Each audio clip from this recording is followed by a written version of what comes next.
You've probably heard by now that Israel has been experiencing over the last 2 days a huge blizzard, and probably like the largest they're saying in quite a few decades.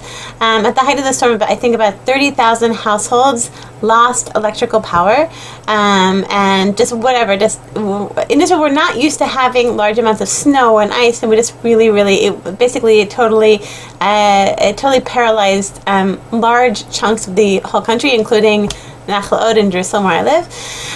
So I wanted to tell you about, so basically, like, the blizzard started on Thursday, continued on Friday, and also on Shabbat. So I want to tell you about my past Shabbat, which I had been thinking, like, with everything that was going wrong because of the blizzard, you would have thought that this would have been a miserable Shabbat, and in fact, it was one of the most amazing, most wonderful, most joyful Shabbats of my life, and I wanted to explain to you why. So let me just give you some background. This past Shabbat was actually my birthday. Yud Aleph Tevet, the 11th day of Tevet, is my Hebrew birthday. And I found out a few months ago that my husband, unfortunately, was going to have to be away for this Shabbat. There's no way around it. It was something very important, work obligation that he had to spend the Shabbat away. So I knew that I was going to have to spend my birthday without my husband, and that was really, really disappointing for me. And on top of that, because of the blizzard, okay, like as though that wasn't bad enough, because of the blizzard, then my favorite bakery, basically almost the entire shuk was closed.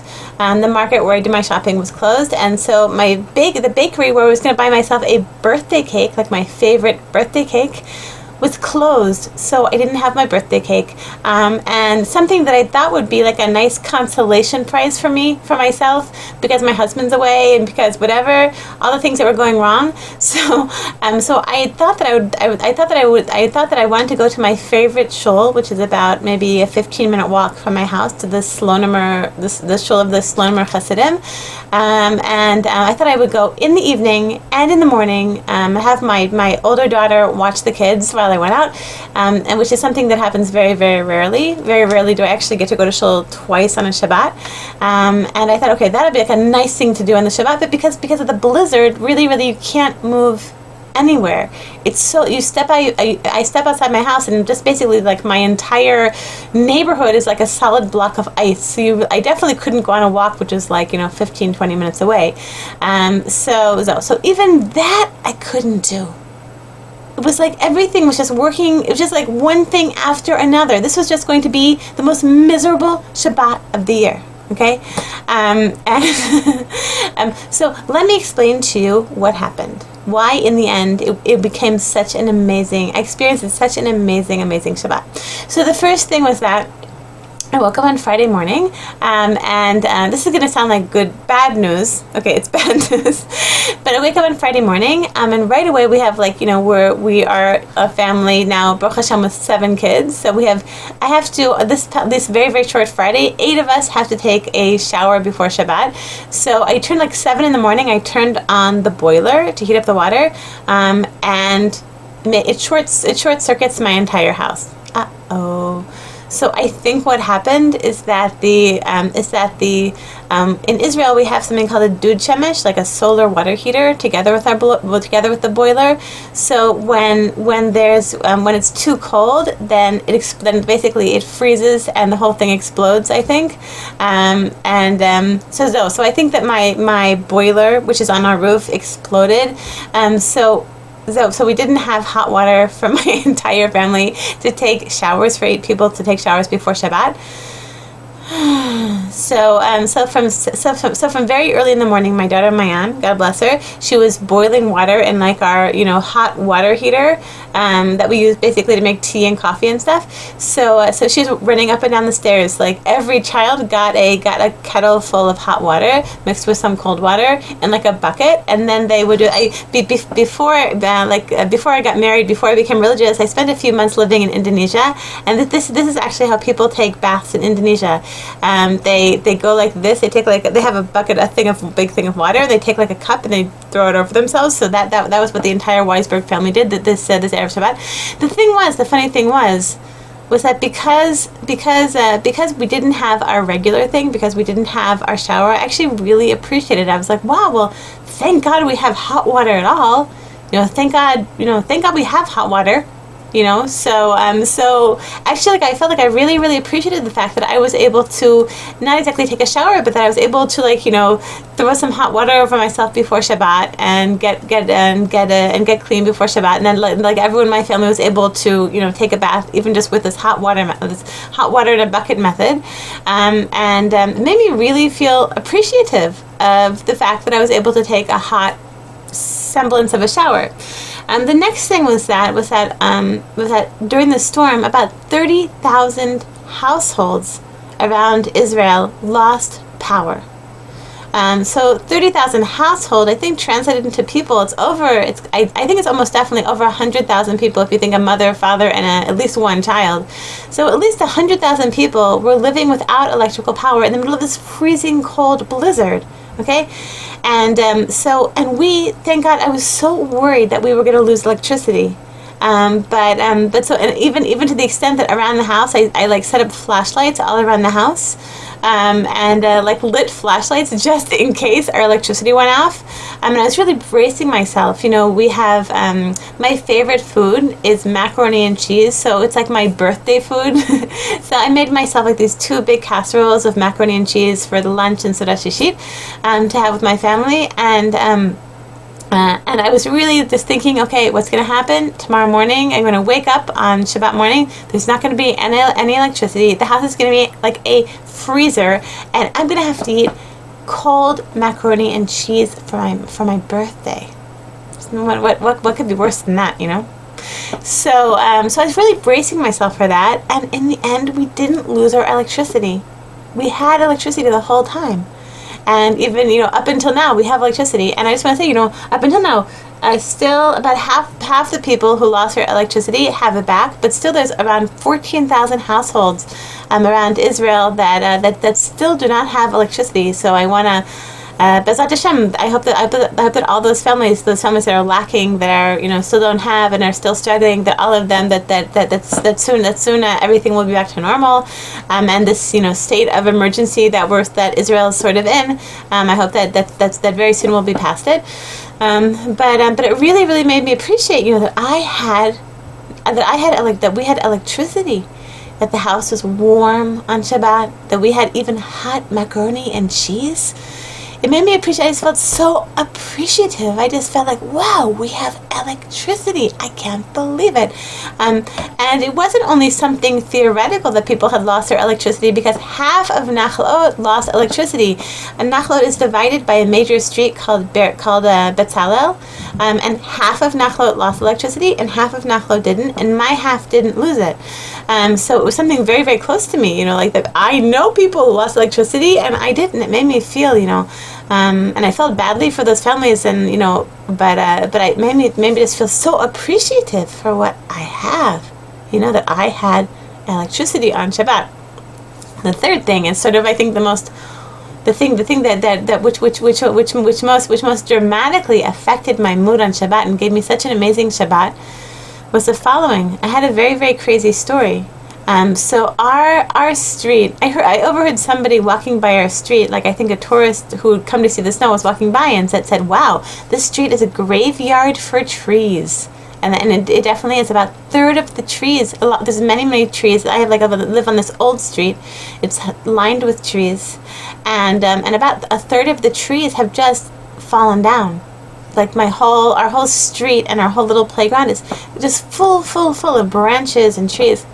So on Thursday afternoon, I was walking home from the shuk. I was worried that the shuk was going to close on Friday. It was very, very good. I did this because really, very, very little in the shuk was open on Friday, and not still today. Actually, the shuk was closed first because it's a safety hazard.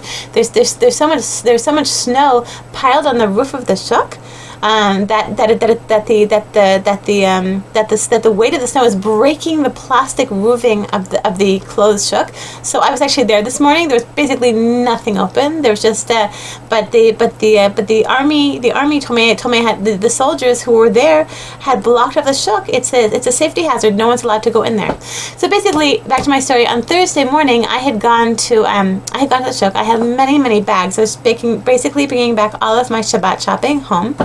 And I walked by on my street. On my street, there's a really historic eucalyptus tree. It's probably about 3 stories tall, and it's over 100 years old. It's one of the oldest eucalyptus trees I've heard in all of Israel. Is on my street, and I'm walking back with my heavy bags in the shuk, and all of a sudden I feel this.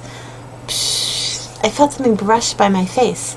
What was it? It was a huge branch from the eucalyptus tree. It was about, maybe 4 meters long, about this wide, the branch, and a really, really serious branch. And if I had taken 1 or 2 steps further, that branch, if that had fallen on me, I don't even want to think of what would have happened. Okay? It's very scary. So I got home and I told my kids, and my daughter, my 15-year-old daughter, she says, Ima, let's say Mizmor LaTodah, which is a psalm that you say when you want to give Thanksgiving, when you want to give thanks to Hashem for something. And so I said, well, what number? She said, don't worry, I know it by heart. So we started saying Mizmor LaTodah, da da da da, and we said Mizmor LaTodah, right there. And I just felt so thankful, Hashem, I'm alive. I'm not in the hospital, and I'm alive. I'm healthy. All of my limbs are whole. I'm not, being rushed to the hospital. I'm alive. And so it's just all these things, and just the Shabbat. It was just an amazing Shabbat. Aside from the fact that my husband was away, and I didn't have my favorite birthday cake, and I didn't get to go to shul. I had to go to a shul right next door because I couldn't go anywhere any distance away because it was really very, very slippery and dangerous around. And despite all of that, we were just stuck in the house, snowbound in the house the whole Shabbat, which is usually quite a miserable experience for me, and I think for most parents, when you can't really get a breather from the kids. And anyway, we'd been stuck in the house together with all the kids for a few days already, but really we had the best time. It was just so fun. It was just magical. And in a way, I think it was one of the most magical and wonderful Shabbats of my life. And I wish my husband had been there. It would have been it would have been even more wonderful if my husband had been there. But even just all of us alone, it was just so nice. And so I was trying to think about why, what was it? What was it that was so wonderful about this past Shabbat? And I was reminded of something that I learned many years ago from my teacher, her Rabbani Yemima Mizrahi. She was saying that she was explaining there's an expression called that you say that somebody chash b'rosho, that somebody, it basically means feels pain in his head, or chash b'raglo, he has pain in his leg, or chash b'yado, hurts his head, he has pain in his. But the funny thing about this expression is that the word chash b'rosho, all that it means is that you feel it. It means that you feel your head, and it's come to mean you feel pain in your head. And really, she explained this concept means that when you feel pain in something, you actually really notice for the first time that you have something. When something's difficult, all of a sudden, it's like when I woke up on Friday morning, realized I didn't have hot water for my shower, and I was able to boil it in the kettle. I was like, wow, we have an ability to boil water. Isn't that amazing? Or when I was able to, I had a working plata, when all of a sudden all these people all over Nachlod and all over the country had lost electricity, and we were in threat of, and I was worried that we were going to lose electricity, and all of a sudden we had it. Wow, we have electricity. I woke up in the morning and there was light, and of course what I experienced with the branch, I'm not in the hospital. I'm alive. I'm, God forbid, but I'm alive. I'm healthy. I'm here to be with my kids. And just all of them, and everyone's just having a nice time together and just appreciating, all of a sudden, because of something that was in danger, all of a sudden I appreciated what I had. So I want to bless all of us, I want to bless all of us, that we should all of us have a safe and healthy winter, and that we should all appreciate that we shouldn't have to go through the pain. That we should have to go through the pain to appreciate what we have. And maybe possibly vicariously through my own experience, that all of you will be able to look around a little bit at what you have and appreciate what you have around you. Like the basics, even just the basics, the electricity and the water and a roof over your head that's not collapsing down from snow, and children around, and your children around you, and your husband, and all the good, wonderful things that we have around us, and that we tend to overlook, that we tend to underlook. Except if if we feel chash b'rosho, if we feel like maybe they're in danger, and all of a sudden we notice them. So B'ezrat Hashem, we shouldn't have to. Nothing bad should have to happen for us to notice them. Why don't we? I want to bless all of us that we should be able to have gratitude for what we have today. Bless all of you, Joshua, so that amazing week.